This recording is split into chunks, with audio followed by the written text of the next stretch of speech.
আসসালামু আলাইকুম এভরিওয়ান। তো অনেক দিন পর একটা ভিডিও নিয়ে চলে আসছি। এর কারণও হয়তো বা এই কয়েকটা মাসে অনেক রাশের উপর ছিলাম, আসলে ভিডিও করার জন্য তেমন পাই নাই। তো আজকে যেটা আছে এটা হচ্ছে রক রাইডার ইক্রাস ওয়ান, বা অনেকে যেটা হাইপ আপ বর্তমান যে রোড বাইক, এটা কিন্তু এটাকে নিয়ে অনেক ভিডিও পাবেন আপনারা। তো আসলে এই ভিডিওটা এতদিন পর আনলাম কেন, আসলে আমার স্টকেও আসতে এটা একটু লেট করছে যেহেতু বাজারে নতুন। তবে যেটা আছে এটা অলরেডি কিন্তু আমার একেবারে নতুন কন্ডিশন, লাইক 1-2 সপ্তাহ ইউজ করা এমন জিনিস আনছি। তো আজকে আমি একটু শর্ট টার্মে একটা ছোট আমার ওভারঅল পার্সপেক্টিভ দিব এটার ব্যাপারে, যে কাদের জন্য এটা ভালো হবে, বা ওভারঅল এটার স্পেকটা কীরকম, বা এই যে নতুন 36 থেকে পুরাতন আপনার 28 থেকে 30 বাজেটের মধ্যে এটা কেমন হবে, এবং ওভারঅল এটা কি একটা ভ্যালু ফর মানি কিনা, এইটাই আমি একটা আজকের ভিডিওর মধ্যে উপস্থাপনা করার চেষ্টা করব। তো প্রথমেই সাইকেলের স্পেকটা দেখে নেই। তো ওভারঅল যদি প্রথমে স্পেকটা শুরু করি, আমি শুরু করব এটার আসলে ওয়েট দিয়ে। অনেকেই আসলে আগ্রহ যে এটা ওয়েটটা কীরকম। তো এটার ওয়েট হচ্ছে অ্যারাউন্ড 11 কেজি, 11 কেজির 300 গ্রামের মতো। তো এরপর যদি বলি এটার ব্রেকিং সিস্টেম, হ্যাঁ, তো যেগুলো কনসার্নের বিষয় এগুলো আমি প্রথম প্রথম চলে যাচ্ছি। এটার ব্রেকিং কিন্তু নাটের দেওয়া।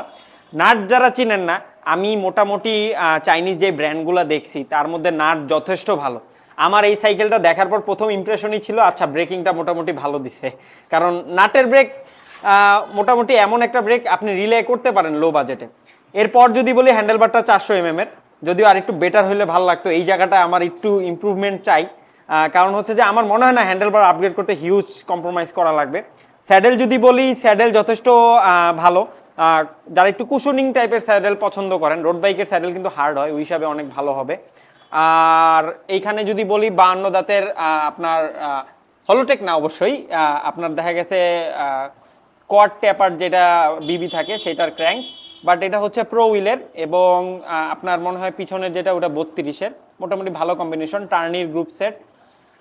আর এদিকে যদি টায়ার বলি, টায়ারে তারা কিপটামি করে নাই, এটাই আমার ভালো লাগছে সবচেয়ে। এটা হচ্ছে সিএসটি টায়ার দিছে, এবং টায়ারটা 28C, হ্যাঁ, যেটাতে মানে মোটামুটি ভালো কমফোর্ট পাবেন। তো আসলে বলার মতো অনেক কিছু নাই, বাট কয়েকটা জায়গায় ইমপ্রেসিভ আছে, কয়েকটা জায়গায় আপনার দেখে মনে হবে যে এই জায়গাটা কিছু কাজ করতে পারতো। আর আরেকটা ভালো দিক হচ্ছে যে এটা ফ্রন্টাল এরিয়াটা, আসলে আমি খুব কম রোড বাইক দেখছি যেগুলোর ফ্রন্টাল এরিয়া এত বড় হয়।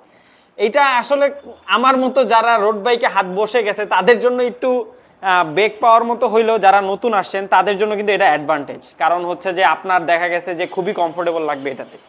আর এদিকে যদি বলি ওভারঅল ওভারঅল যদি লুকসটা বলি, হ্যাঁ, পেইন্ট জব বাকি রক রাইডারের চেয়ে ভাই আমি বলবো যে আপনি ইউ উইল মেক এ মানে একটা ভালো লেভেলের ডিফারেন্স রেখে তারা পেইন্ট জবটা করছে। যথেষ্ট ভালো পেইন্ট জব হয়েছে, মানে বাকিগুলা দেখা গেছে যে যে পেইন্ট জব এটা আমার নিজেরও ভালো লাগতো না। হ্যাঁ, এইখানে মেড ইন তাইওয়ান দেওয়া আছে, যদিও আমি ব্যাপারটা নিয়ে শিওর না। হ্যাঁ, আর অ্যালুমিনিয়াম কিন্তু দেওয়া হচ্ছে কি 7075, যদিও ওইটাতেও আমি শিওর না, কারণ হচ্ছে আরও লাইট ওয়েট হওয়ার কথা। তো এই হচ্ছে ওভারঅল বাইকের spec, nothing special but value for the money. তো এটা কিন্তু এখন আসলে কাদের জন্য এটা আমরা একটু ডিসকাস করি। তো স্পেকগত দিক তো সবাই দেখলেন, আসলে এটা আসলে কাদের জন্য, এইটা আসলে যদি আপনি একেবারে আমার পার্সোনাল মতামত চান, যারা এমটিভি থেকে রোড বাইকে শিফট করতে চান, কিন্তু রোড বাইকে কিন্তু ফ্রন্টাল এরিয়াটা অনেক ডাউন হয়, হ্যাঁ, যার কারণে অনেকের ব্যাক পেইন বলেন বা একটু অ্যাডজাস্ট হইতে সময় বলেন। ইভেন আমারও কিন্তু এমটিভি থেকে রোড বাইকে শিফট হইতে 6 মাসের মতো একটা সময় লাগছিল। তো এই যে শিফটিং যে পিরিয়ডটা, এই সময় দেখা গেছে ফ্রন্টাল এরিয়া কিন্তু যাদের একটু বড় প্রয়োজন, হ্যাঁ, দেখা গেছে আপনি এমটিভিটা একটু উঁচা পজিশন থেকে রোড বাইকটা একটু যদি কমফোর্ট পজিশনে একটা রোড বাইক চান কম বাজেটের মধ্যে, সেই ক্ষেত্রে এটা ভালো হবে।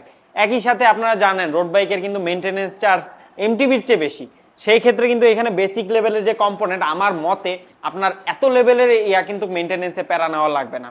থার্ডলি যদি বলি, এখন কিন্তু আমাদের যুগটা অনেক শিফট হয়েছে, আস্তে আস্তে আমরা মেকানিক্যাল ব্রেক বলেন বা ডিস্কে চলে গেছি। তো সেই ক্ষেত্রেও যারা আর কি উই ব্রেকটার সাথে ফ্যামিলিয়ার হইতে চান, এত লো বাজেটে আসলে আমি এইরকম ব্রেকিং পাওয়ার আমি সেকেন্ড কোনো বাইকে পাই নাই। আর ওভারঅল যদি বলি এটাতে আসলে অনেক কিছু বেটার করা যাইতো, যেমন হ্যান্ডেলবার থেকে নিয়ে শুরু করে এভরিথিং, বাট আসলে এরকম স্টার্টিং বাজেটে আমরা 1-2টা জেনারেশন না যাওয়া পর্যন্ত আসলে এই কমপ্লেনের জায়গাগুলোও রাখি না। তো রক রাইডারের আসলে অনেকগুলো সাইকেলই আমার কাছে আসছে, পার্সোনাল পছন্দের ক্ষেত্রে 1-2টা মডেল সহ এইটা কিন্তু আমার ভালোই পছন্দ হয়, যদিও ফ্রেমের ভ্যারাইটি ফ্রেম সাইজের ভ্যারাইটি যদি আরও কয়েকটা বেশ থাকতো এটাও আমার ভালো লাগতো।